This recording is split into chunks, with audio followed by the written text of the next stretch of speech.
The phone rang past midnight. Her number. I almost didn't answer.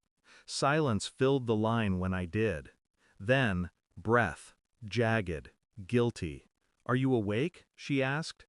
I didn't speak. I only listened. Her voice trembled, unguarded.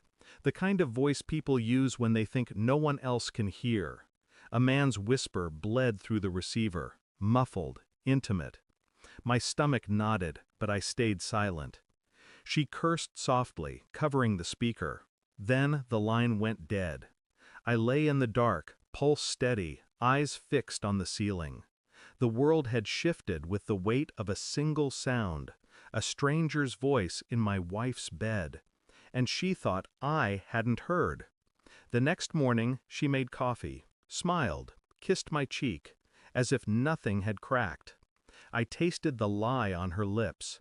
Her phone stayed face down on the counter. Always. Her eyes lingered on messages she never opened in front of me. Her laughter, once ours, now lived somewhere else. I studied her without blinking. Not the surface, the details, the careful excuses, the late meetings, the way she used her left hand to check her hair, hiding the faint mark on her neck. Infidelity doesn't announce itself, it seeps.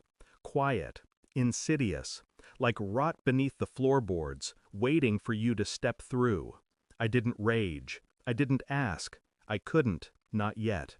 Instead, I buried the sting beneath a calm smile, nodding to her stories, memorizing every inconsistency. Inside, a storm brewed. Outside, I remained glass. At night, when she slept beside me, I scrolled through phone records, blocked numbers, repeated patterns, a shadow stitched into her days. I copied everything, dates, times, durations, the architecture of deceit. I ordered a DNA test under my daughter's name, quietly, efficiently, a swab disguised as routine. She giggled when I brushed the inside of her cheek. Children don't see the knives their parents hide. Weeks passed. I moved through life like an actor playing the role of a husband. She never noticed the script had changed. Her perfume lingered on nights she claimed to work late, expensive, foreign, not one I had ever bought. Every clue was a thread, and I pulled them carefully, watching the fabric of her story unravel in silence.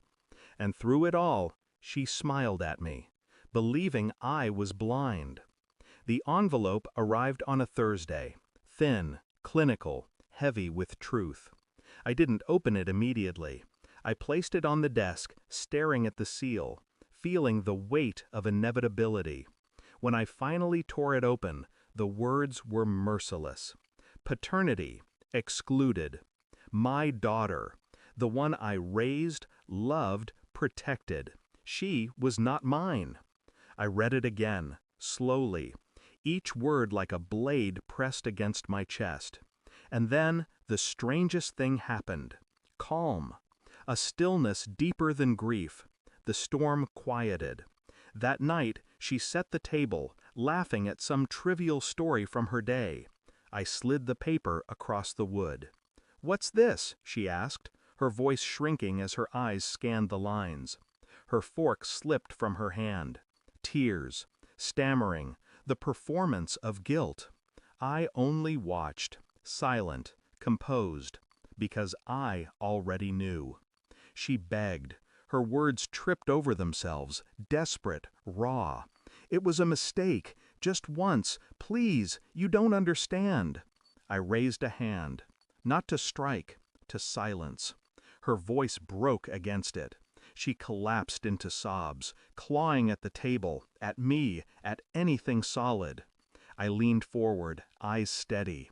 "You built a life out of lies. I just built the truth around you." I stood, collected my jacket, and left the report on the table. The evidence. The mirror she could never escape. Behind me, the sound of her crying followed. Not words, not explanations, just the hollow collapse of someone who realized the mask had shattered. And I didn't look back. I drove aimlessly that night. Streets blurred, lights streaked like scars across the windshield. I thought of my daughter, no, not my blood, but still mine in every way that mattered. Her laughter, her trust. None of it deserved to be poisoned by her mother's betrayal. The pain wasn't sharp anymore. It was cold, controlled, like ice settling in my veins. Revenge wasn't fire, it was absence. The absence of forgiveness, the absence of return. She would live with the truth, every day. Every look at that child would remind her. Not me, not hers, not anymore. I wasn't broken. I wasn't lost. I was free. And freedom, I realized, was the cruelest punishment of all. I left her with the truth, and the truth will kill her long before I ever need to. Thanks for watching. Don't forget to like, share, and comment. Subscribe now to Cheating Stories Insight World for more amazing stories.